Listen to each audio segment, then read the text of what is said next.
بە مەبەستی پەرەپێدان بە بواری گەشتیاری و هێنانی گەشتیاری زیاتر بۆ ناوچە گەشتیاریەکانی دەڤەری سۆران، کۆڕبەندی گەشتیاری لە نێوان گەشت و گوزاری سۆران و 30 کۆمپانیای گەشتیاری باشوور و ناوەڕاستی عێراق لە چیای کۆڕەکی گەشتیاری لە قەزای ڕەواندوز بەڕێوەچوو.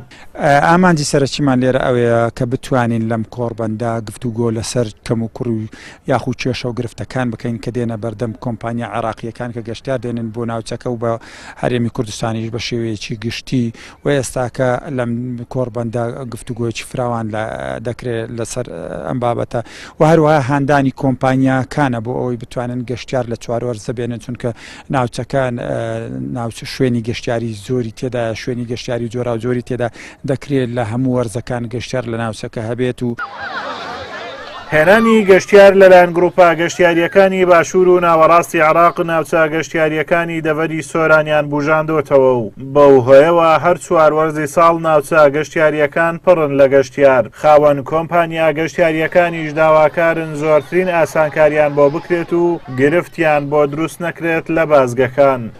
هەمووی ساڵە من تقریبا 250,000 تا 200,000 گەشتیار داخلەکەم بە هەموو ساڵێ. یەکم وەرەگرم لە سیاحی کوردستان و لە حکوومەتی کوردستان بە زۆربەی شەریکات و زۆربەی مسافر گەشتیارم داخل کرێت لە کوردستان. گورفەمان هەر مشکلی سەیترمان هەیە، هەندی سەیترە هەیە، یعنی بڵێن بە نەفەر، یعنی بڵێن وەڵای هەمویان باشن، بەس شخص بە شخصی لەوانەیە مشکلی لە شوێنە تر بێ، کێشە لە شوێنە تر بێ لەسەر گەشتیار دابەزنی. ئەو کارە زۆر ناخۆشە، حەزەکەن بە حکوومەت، یعنی ئەو کارە زۆر متابعەکە، مهمتریشە ئیش عەرەبی بزانێ. ئەو کارە زۆر ناخۆشە، ئەگەر کابرێ بڕۆ بەناو سیاری پاسی گەشتیار بڕۆ عەرەبی نەزانێ، ئەو زۆر کێشەی لۆ خۆمان. گەشتیارانی عەرەب بە هاتنیان بۆ ناوچە گەشتیاریەکانی سۆران و ڕەواندز و چۆمان دڵخۆشن و بەلای ئەوانەوە ناوچەی دڵگیرن، بە تایبەتی لە وەرزی زستان کەوا بەفرێکی زۆر لە ناوچە شاخاویەکانی دەڤەرەکە دەبارێ. والله جو حلو يخبل والحمد لله والشكر.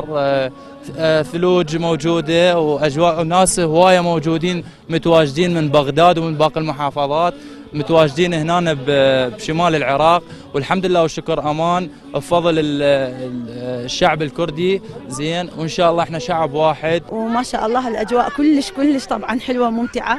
احنا دائما باستمرار نجي كردستان، أربيل وسليمانية ودهوك وبالذات أربيل، بس احنا أول مرة نصعد جبل كورك على الثلج، فاحنا استغلينا فترة العطلة الربيعية ببغداد وجينا نشوف هاي الأجواء الحلوة. يا ربي إن شاء الله دائما تكون الأربيل سليمانية ودهوك كلها الأمان واستقرار ويعني رفاهية إن شاء الله.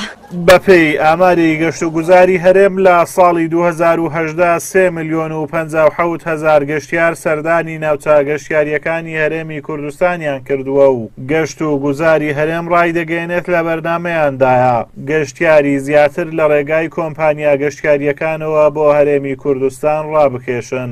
ئازادۆمەراوەی کەناڵی ئاسمانی پەیام، چیای کۆڕەک لە قەزای ڕەواندوز.